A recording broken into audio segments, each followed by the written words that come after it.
Well, hello. Today I want to talk a little bit about some of the highlights of what's ahead astrologically for America and the world in 2023. So let's see if I can share my screen here. This will take just a minute or two.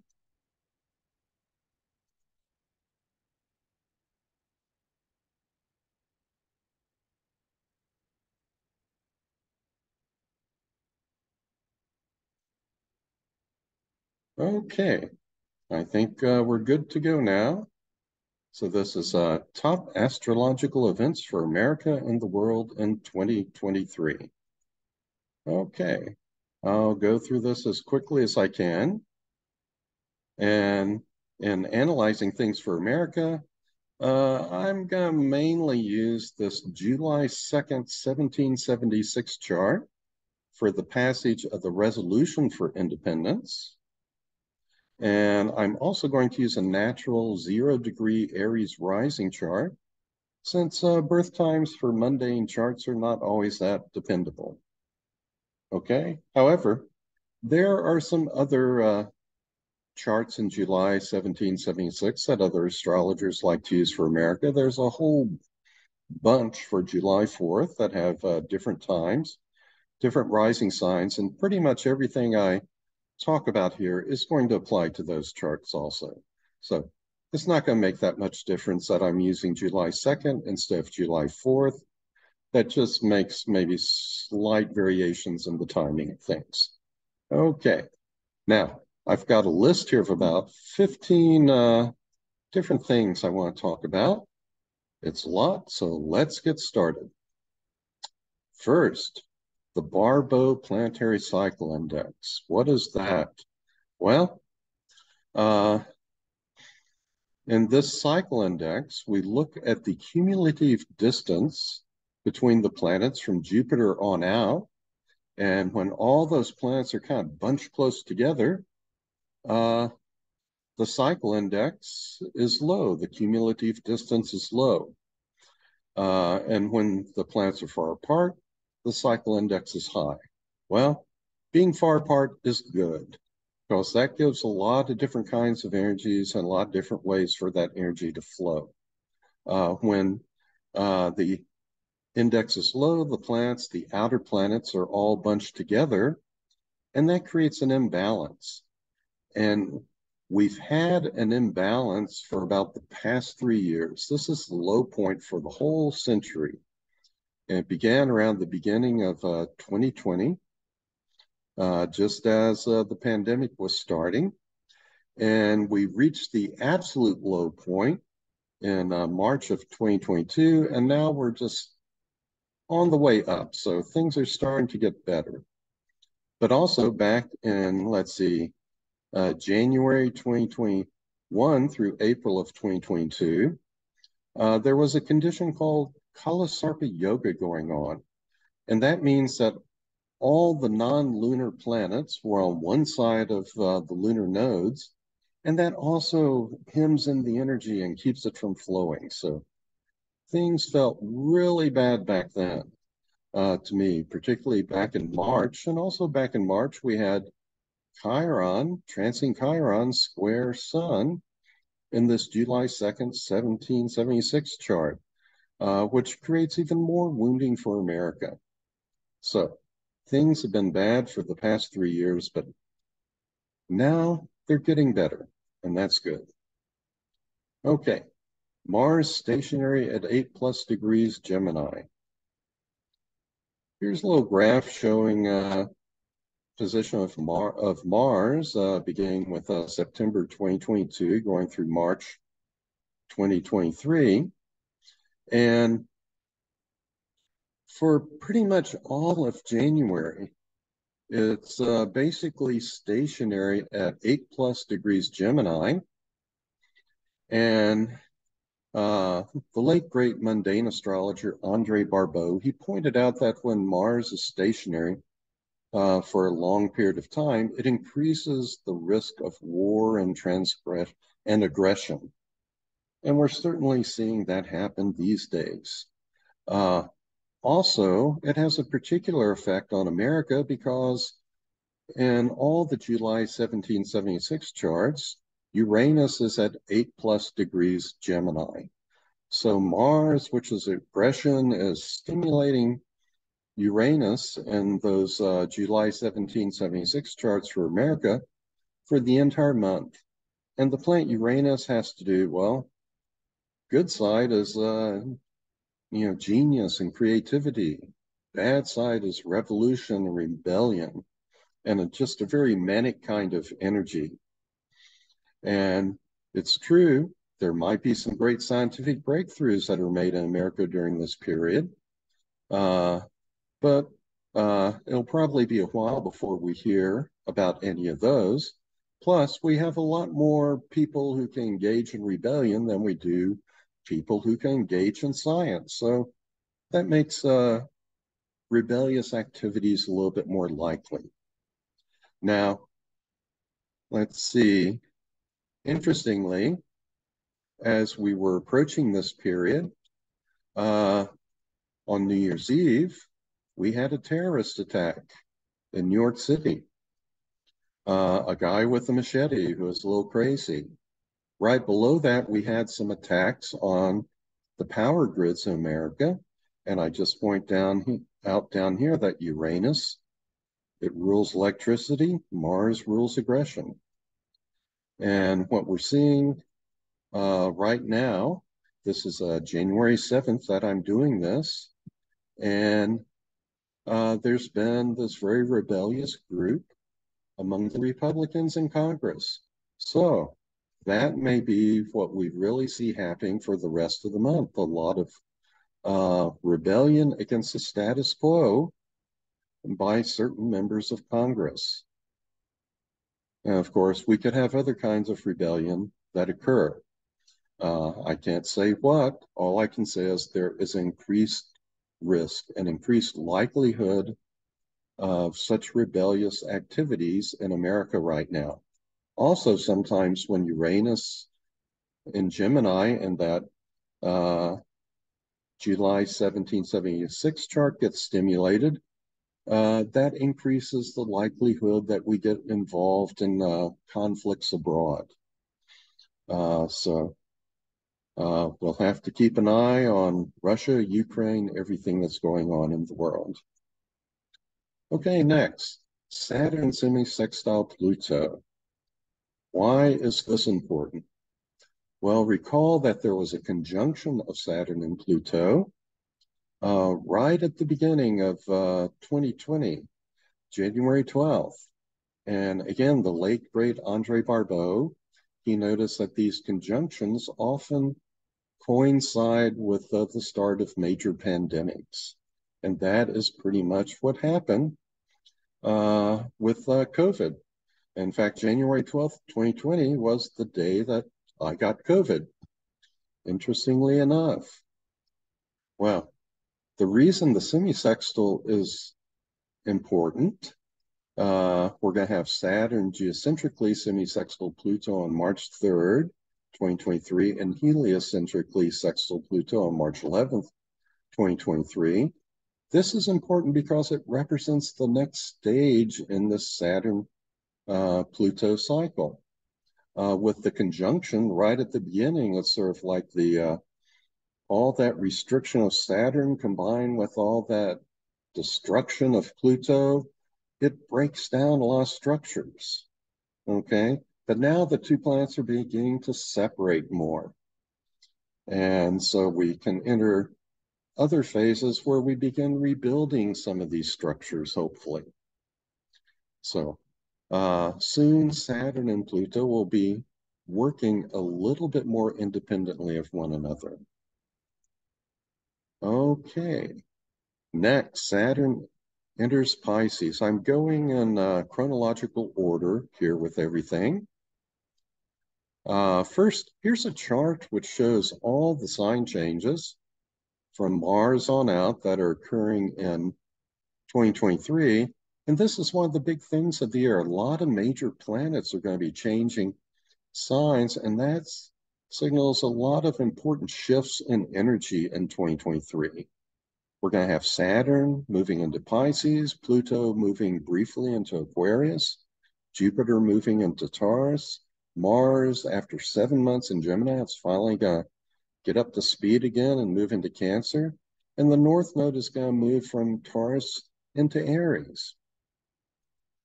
Now, with Saturn moving into Taurus, there's good ways that can manifest, bad ways that can manifest. This will happen on March 7th, 2023. On the positive side, Saturn sorry, did I say Taurus? I meant Pisces. With Saturn and Pisces, that can turn the dreams of Pisces into the concrete reality that Saturn represents. And some of the positive things we've seen in the past with Saturn moving into Pisces have been Social Security being enacted in 1935, the Beatles and the British invasion music in 1964. Notice how both of these coincide with Pisces, the compassion of Pisces, taking care of people. That's reflected in Social Security.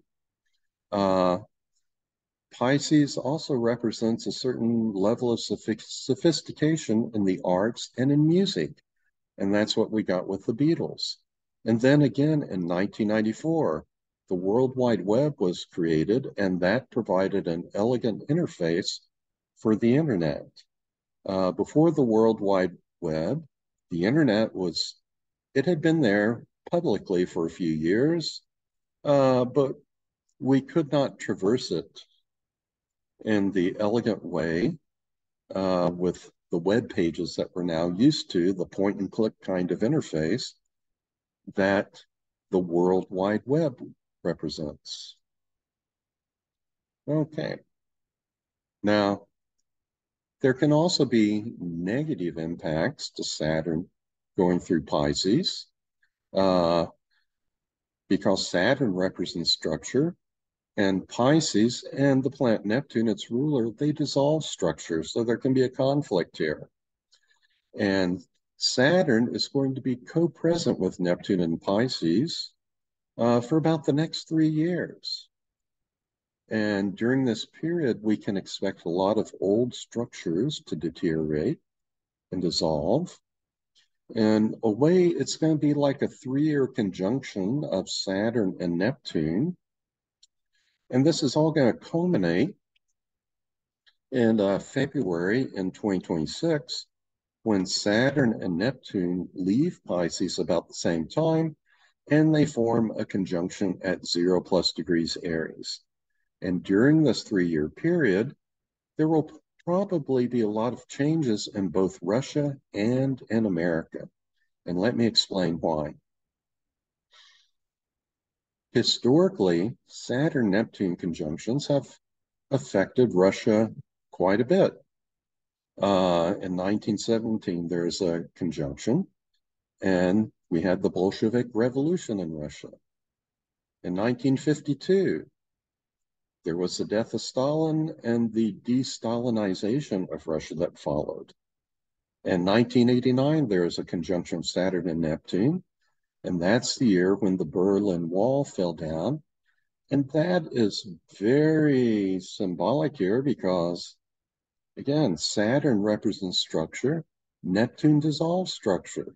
And what did we have? An actual structure, a wall being dissolved, collapsing, coming down. And that was followed soon by the collapse of the Soviet Union. So there is a good chance that between now and about February 19th, 2026, we may see a lot of reorganization in Russia. The country may collapse again.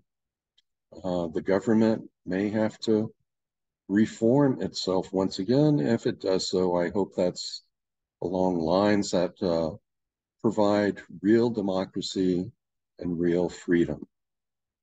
Okay. By the way, you can look over here and you can see on February 19th, Saturn, the Moon, and Neptune, we have a triple conjunction at 0 degrees Aries. Amazing. Now, as far as America goes,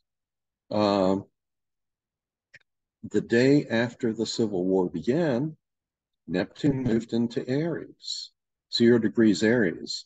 And you can't see it here, but when you compare this transit to the July 2nd, 1776 chart, it's making an exact square to Venus at 0 degrees Cancer. And that represents people's values, their sense of homeland and security. And Neptune dissolved some things. The homeland was really in danger of being dissolved at that point, literally. And there was confusion and misinformation. Oops, all sorts of stuff. Let me go back one. There we are. And with Saturn at this point, squaring Venus in the July 2nd, 1776 chart, that can make things worse.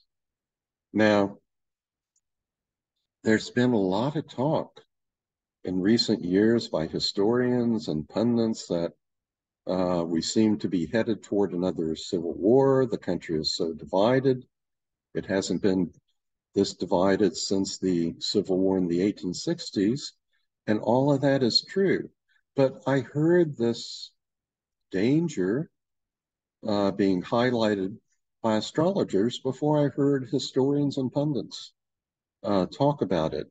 Astrologically, we've been repeating a lot of the configurations that happened right before the Civil War, such as the Jupiter-Neptune conjunction in Pisces, transiting Neptune opposite natal Neptune, and squared natal Mars in the July 1776 charts, and Uranus conjunct the North Node in Taurus. Now, when you compare, look at all these aspects in conjunction with July 1776 charts for America, you can see what's actually happening. In those July charts for America, Neptune is in Virgo making a square to Mars in Gemini. And this Jupiter-Neptune conjunction in Pisces, both back in the 1860s and now, it sets off that natal Neptune-Mars square, increasing the amount of disinformation and passionate feelings that can lead to violence. Uranus conjunct the North Node in Taurus. Well, Uranus is rebelliousness. When it's conjunct the North Node, that gets magnified. And in Taurus, this is about, well, Taurus rules many things, but also rules personal values. And back in the 1850s, when Uranus was conjunct the North Node in Taurus, Kansas was becoming a territory. And during that conjunction, there were a lot of people moving from Missouri back into Kansas in order to vote. These were people who were pro-slavery, and they wanted Kansas to be a slave territory. So they quickly crossed the border into Kansas to vote in the upcoming election to try and legalize slavery in the territory of Kansas. These people were referred to as border ruffians. Well, last August, right at the end of July 2022, 1st of August 2022, Uranus was conjunct North Node once again in Taurus, and once more, Kansas was at the center of our political discourse. What was happening this time was the citizens of Kansas were just about to vote on whether to keep abortion, a woman's right to choose an abortion, legal in the state constitution for Kansas. And that suggests that a woman's right to choose what is done with her own body, this could be an increasingly important and also divisive issue over the next few years. So, in a nutshell, there will probably be turmoil and Russia for the next 3 years. Will Russia survive? Will Putin survive? It's really hard to say. There will also be some shifting of things probably in America over the next 3 years. We probably have a greater chance of healing our divisions and surviving than Russia does. But if we don't heal our divisions, then we could be facing some sort of greater conflict, not necessarily an out and out civil war kind of battle. But even if we're just severely separated into red states and blue states with two different kinds of sets of laws and principles and beliefs, that's not going to be good for America. But right now, I kind of feel people want to come back together, so I'm hoping for the best. Nonetheless, next 3 years, very important for Russia, very important for America. Things come to a head around February 19th, 2026 for both countries. Jupiter conjunct Chiron. This is something which will likely be very good for the world. Let's see, Jupiter is going to be conjunct Chiron in Aries for much of March. And Chiron is very interesting. It lies between Saturn and Uranus. It's like a bridge to this more transcendent realm. But to cross that bridge, sometimes we first have to be wounded. And then that wounding is followed by healing. And then that healing can be followed by transcendence. We often have to break up, disrupt that old pattern, wound ourselves a bit before we can go on to something greater. Okay. Now, in the past, there have been some very interesting things that have happened when Jupiter and Chiron come into conjunction. Each in their own way, they tend to be transcendent and they tend to be things that endure. And what happens is related to the sign that Jupiter and Chiron are in. So let's look at what's happened in the past. First, back in September 1928, there was a conjunction in Taurus. And among all the other things that Taurus rules, we usually think of stability, earth, concrete, stubbornness, persistence, enduring, but Taurus is ruled by Gemini. It also has to do with a lot of those earthly pleasures we enjoy, indulging in things a bit, enjoying things. And in September 1928, Philo Farnsworth exhibited the world's first working all-electronic television system. All right, that's when it started. And that is something that has endured and entertained us for years and years. It took a while for television to become commonplace, but began with this conjunction of Jupiter and Chiron. Next, October 24th, 1945, the conjunction was in Libra. And Neptune was pretty close to that. Also, and Venus was in Libra too. Libra has to do with relationships. Neptune sometimes idealistic. But what's the transcendent thing that happened?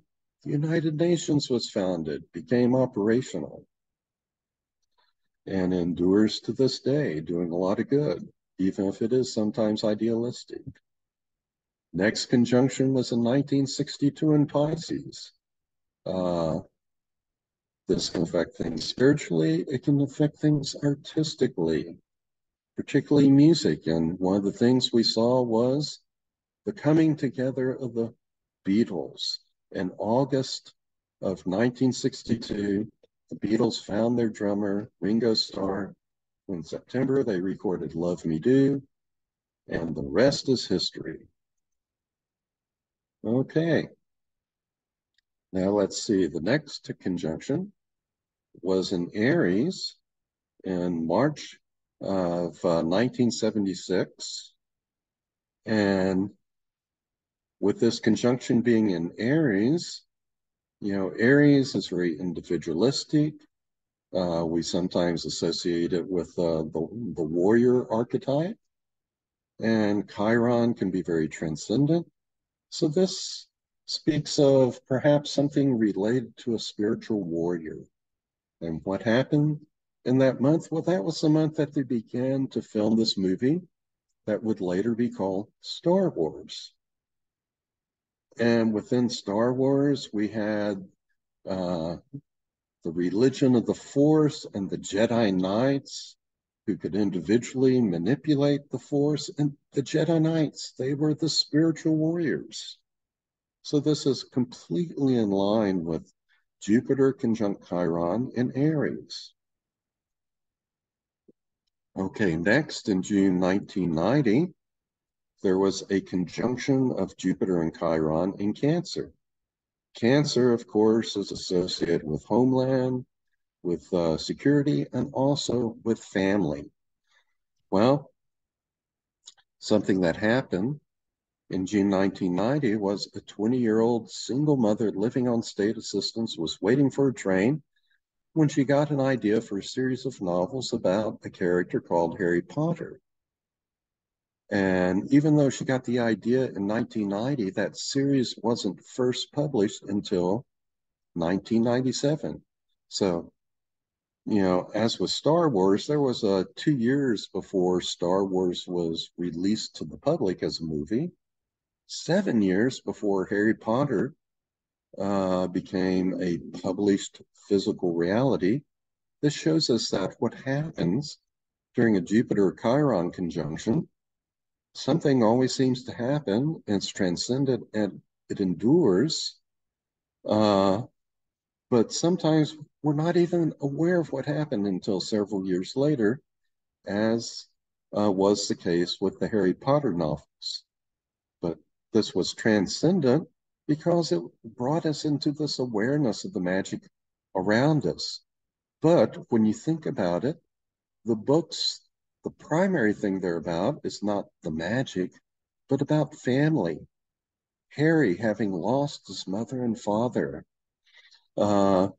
being pretty much neglected by his aunt and uncle, and always searching, longing for those family connections, which he eventually found at Hogwarts.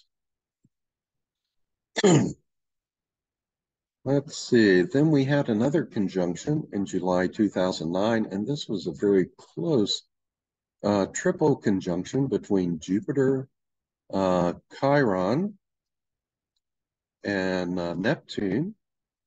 And, this combined the humanitarian nature of Aquarius with the compassionate nature of Neptune. And one of the things we saw in America was Nancy Pelosi, as Speaker of the House, introduced Obama's Affordable Care Act, which became law in March of 2010. And during this year, many of us realized the higher spiritual nature of Obama's ideals. And notice that this conjunction was also conjunct the moon in the July 4th Sibley chart for America. And while America got the Affordable Care Act out of this conjunction, which was not only compassionate, but gave us a taste of the Aquarian age, I would say the whole world got Obama himself from this conjunction. His emphasis on hope and change, and that dialogue and democratic channels can improve the world. We saw how the world can function better during this period. And for this, Obama was awarded the Nobel Peace Prize in 2009. Now, in March 2023, on March 11th, Chiron is going to once again be conjunct Jupiter in Aries.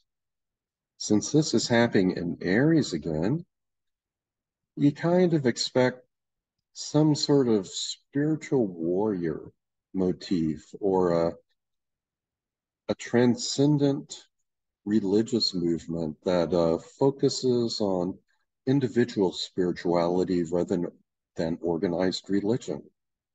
That may be what happens. But this will also probably impact America strongly because this conjunction at 14 degrees Aries, it's going to be in pretty strong opposition to Saturn at 14 degrees Libra. And I'm going to talk a little bit about this, I believe, well, pretty soon. Not quite next. Just one final chart here saying that I am expecting something transcendent that will likely involve individual spirituality or dignity. But again, remember, it may take several years. We may immediately recognize what's taking place, but could also take several years before we understand what actually happened at this time. Okay, now, let me now talk a little bit more about Chiron's opposition to natal Saturn in the USA chart. We have the Jupiter-Chiron conjunction on the 11th. On the 17th, Chiron will be exactly opposite Saturn in this July 2nd, 1776 chart that I'm using for America. This can cause some wounding.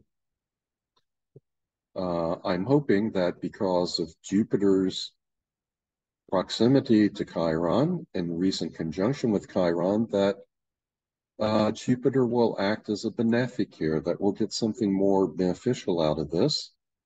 But we could also get some wounding, and we have been through this opposition recently within the past year. This opposition was exact in September of 2022, and right after that, we had Hurricane Ian making landfall in Florida, doing tremendous damage, killing several people, causing a lot of heartache, a lot of wounding. Prior to that, in mid-May 2022, we had Chiron exactly opposite Saturn in this chart. And right before that opposition, we had the mass shooting at the Top Supermarket in Buffalo, New York. And roughly a week after that, we had the horrific shooting in Uvalde, Texas. So hopefully we won't go through so much wounding again. Hopefully Jupiter will help make things a little bit more positive, but being forewarned, that's always a good thing. Just keep a lookout. Okay, next thing that's going to happen in March is Pluto is going to enter Aquarius. It's going to be a brief sojourn. It'll be in there for about 3 months, from March 23rd through June 11th. Then it retrogrades back into Capricorn for several months.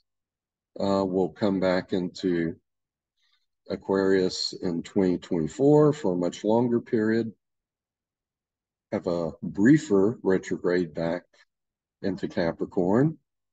And then it moves back into Aquarius where it will stay for a long time.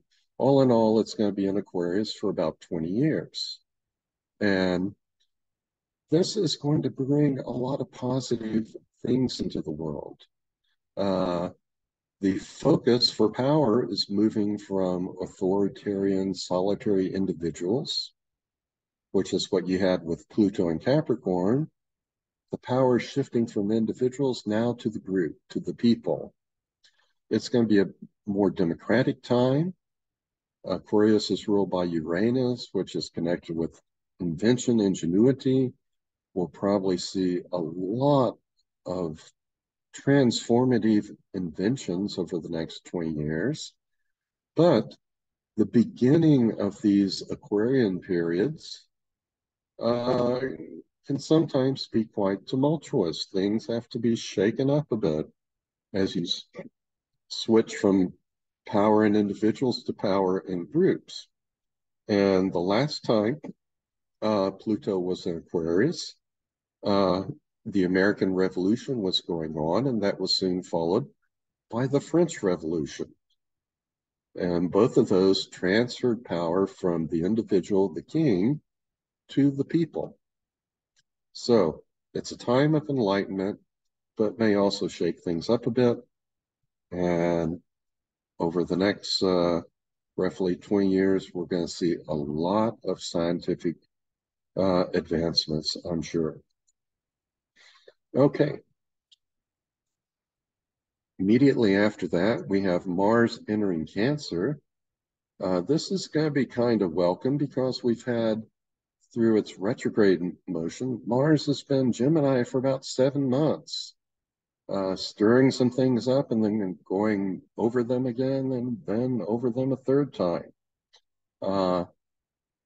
Let's see, on March 25th, 2023, Mars will enter Cancer. Mars will finally be up to its usual fast motion and just spend a few weeks in each sign before moving on. And so for about a month and a half, we'll have a little bit more focus on family, personal environment, and security. Okay, now moving on into May, Jupiter is going to enter Taurus on May 16th, 2023, for about a year. And this should result in expansion of the desire of people for more goods and things that make them feel comfortable. Now, historically, the market seems depressed around the time that Jupiter enters Taurus, but then that's usually followed by a sharper fall and then some sustained growth before it enters Gemini. I hope that we actually get very good growth because I'm really tired of the stock market falling. I really want the stock market to grow. But here's a little graph that I've borrowed from the writings of another astrologer, Ray Merriman, a really great financial astrologer. And this shows how the markets tends to go up and down with Jupiter moving through the signs. And you can see it going up as we get into Taurus, historically that is, and falling, then going back up again.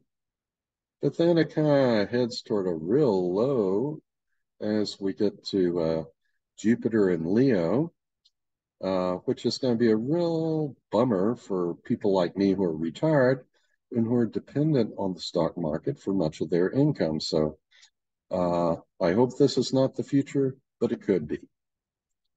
So it is what it is. Okay, next thing I want to mention is Jupiter sextile Saturn. Now remember that there was a very important conjunction of Jupiter and Saturn right in December, right at the end of 2020. And Jupiter and Saturn, they come into conjunction about once every 20 years, but this was different because these conjunctions usually spend a few hundred years in signs that represent the same element. And in particular, they had been in Earth signs for quite a while. But with this last conjunction, they finally moved into air signs, and the conjunction occurred at 0+ degrees Aquarius. So that is going to be a very sensitive point for things, by the way. But this conjunction signaled the beginning of a new age of globalization and group creativity. Now, the waxing sextile that is going to happen on, looks like June 19th. This represents us entering another stage of this Jupiter Saturn cycle.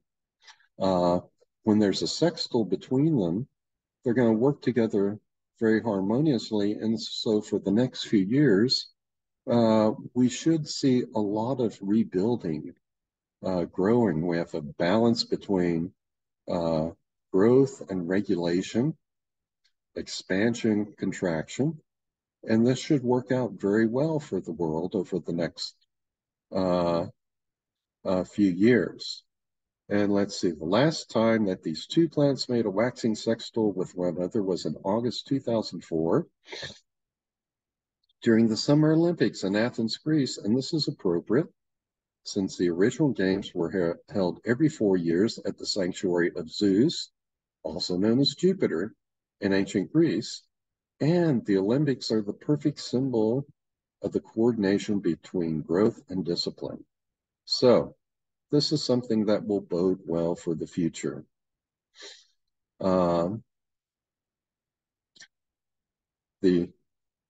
Also I mentioned here, I think I'll talk about this, and that the semi-sextile between Saturn and Pluto is going to occur in March 2023. That's the next stage in their synodic cycle. Hopefully, this will be the end of their destructive phase. And I think I went over that. Let me just go back and check. Here we go, here we go.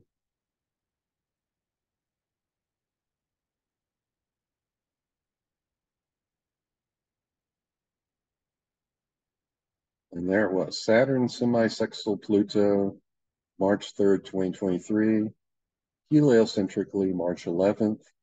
Yeah, and so that begins the next stage in the Saturn-Pluto cycle, and one which should be less destructive than the one that began with the conjunction at the start of 2020. Okay. Let me get back to where I was.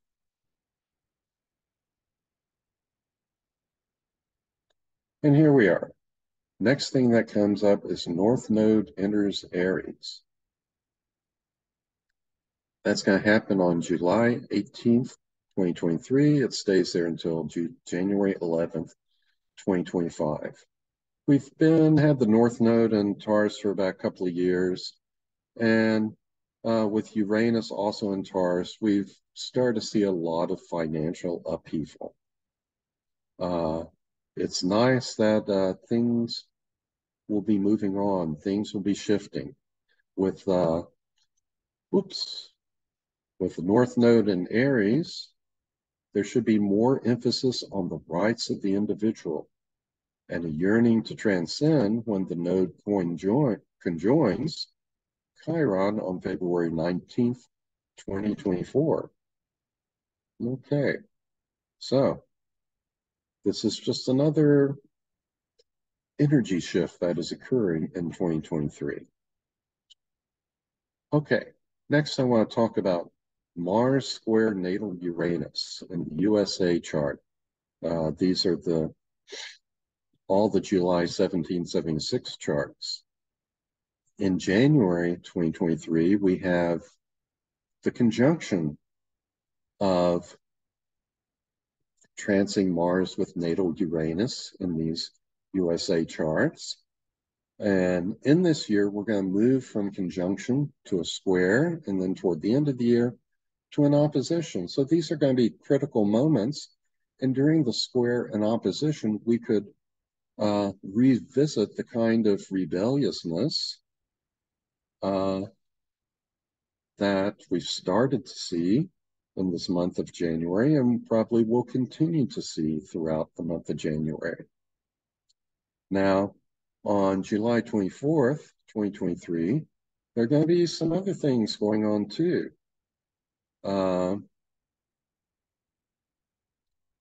Let's see. Let me get to where I am here. Oh, yeah.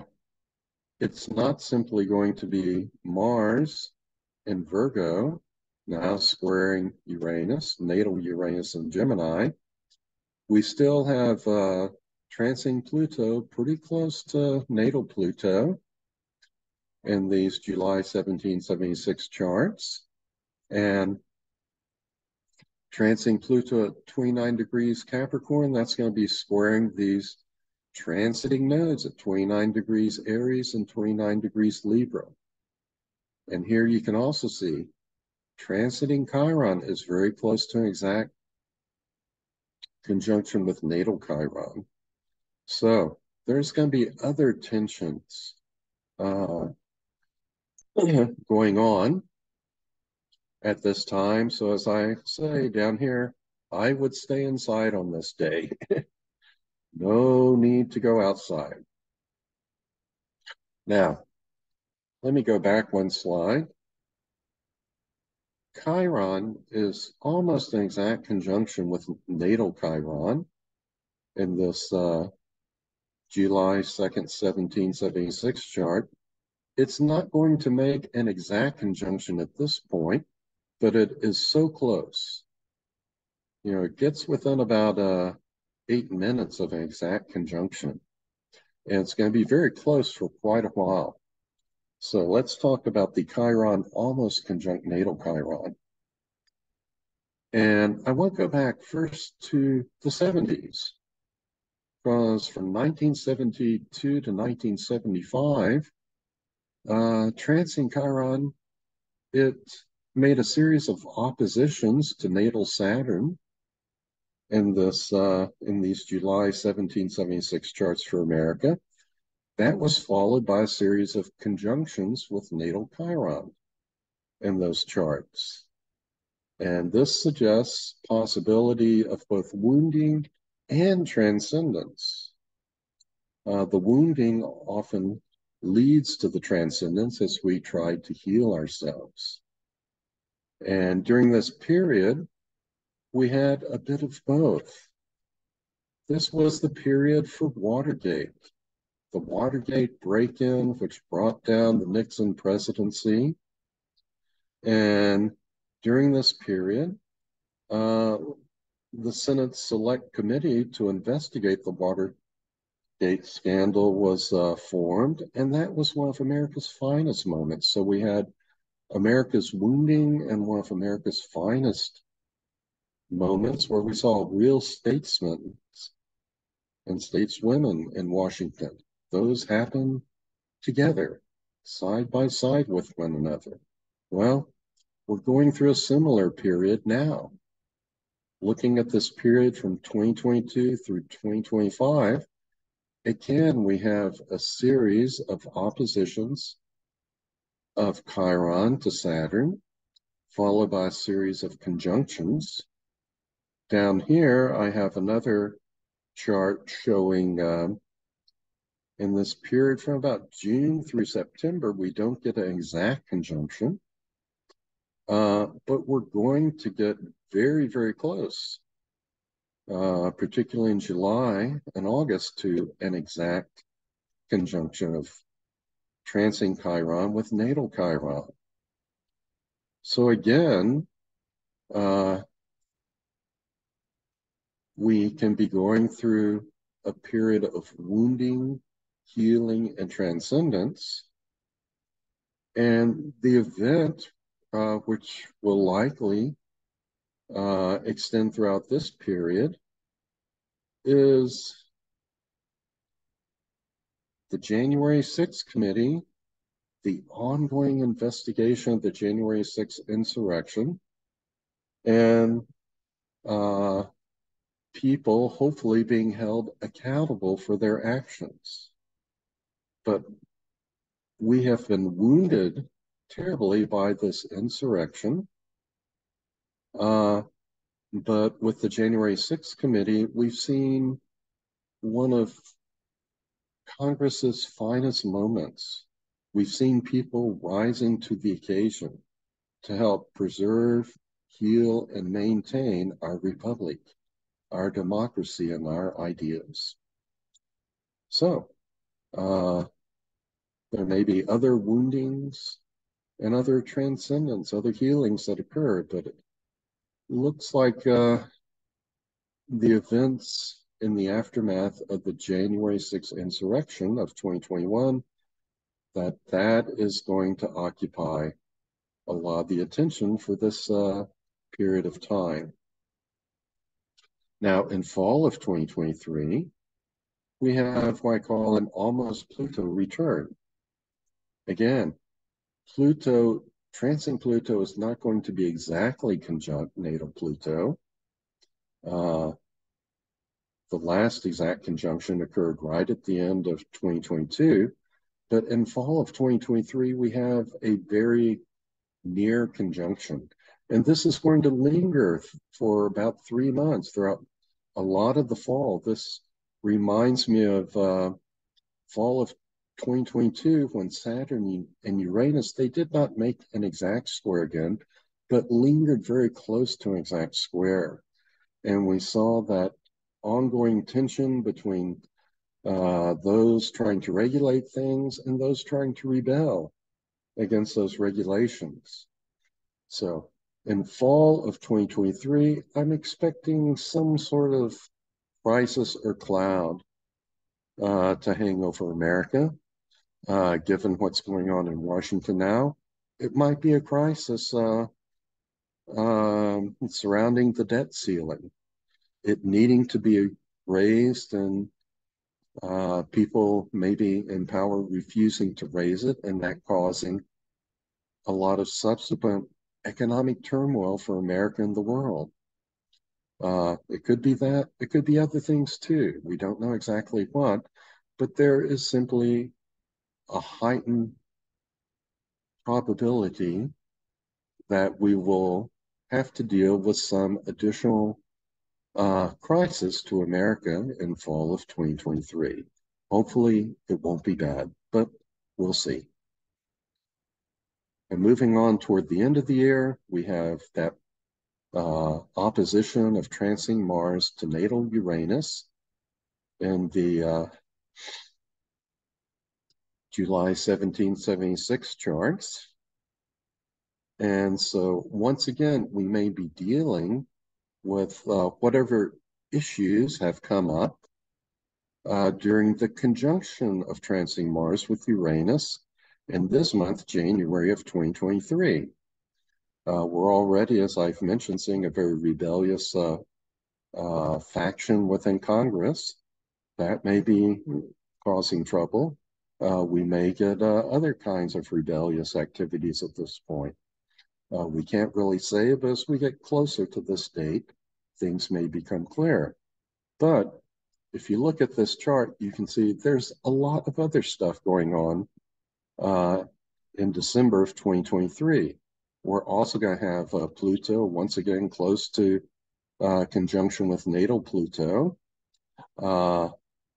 Let's see, we're going to have transing Chiron close to an opposition with natal Saturn again. That can cause more wounding. We have Jupiter making squares that are exact to the degree to the lunar nodes in this July 1776 chart. And then later in December, on December 21st, we're going to have Mars. Let's see, I put conjunct Mars here. I'll have to change that. It's going to be an opposition to natal Mars down here. And then on December 25th, we'll have Mars squaring natal Neptune over here in Pisces. Mars will be at about 24 degrees Sagittarius. So just change this Mars conjunct Mars to Mars opposition Mars, and everything will be kosher. Everything will be copacetic. But you can see that December 2023, it's probably going to be a very busy month. A lot of stuff going on for America. So, to summarize, this year, we could say that based on the Barbeau Planetary Cycle Index, we're starting to move beyond the turmoil of the past 3 years. Also, there will be major shifts of energy for the entire world as several of the slower moving planets change signs. And I see a lot of these major shifts happening in March. I have to confess, a part of me feels that even though there are going to be troubles ahead, turmoil ahead, something inside me feels that something wonderful is about to happen. We're about to make some sort of evolutionary shift. And I certainly hope that's the case. And I certainly hope others feel that too. So maybe March will be the beginning of that. Also, something wonderful will happen in March when Jupiter conjoins Chiron. But what is, we may be immediately aware of it, or we may not be aware of it for even years to come. Also, despite whatever good things happen in America in 2023, there are going to be issues of political rebellion, wounding, healing, and transcendence that will likely continue to be major themes for the year and even beyond. Remember, we have probably about a 3-year period of some turmoil and adjustments for America as we try to heal our divisions and come back together again. And that's going to probably require some restructuring of things. And that's also going to be likely a 3-year period of some turmoil for Russia, which will probably see some changes in who's in charge, and maybe even another collapse where the country may have to recreate itself again and hopefully become more democratic and in some way more mindful of the will of the people, where the true power lies with the people and not just one autocratic authoritarian figure. So this should be an interesting year, interesting things to come, still some turmoil, but in the long run, I think things are changing for the better. And let's hope that we can all feel an evolutionary shift this year. And so that's the end of this presentation, but it's not the end of everything. Things will continue and things will grow. And I hope everyone has a good year and grows a lot. Okay, now let me stop sharing my screen. And that's it for this presentation. So I say so long, shalom. May you all be healthy. May you all be whole. May we all be well and find true happiness and true joy. Certainly beginning this year. That's my dream. So long.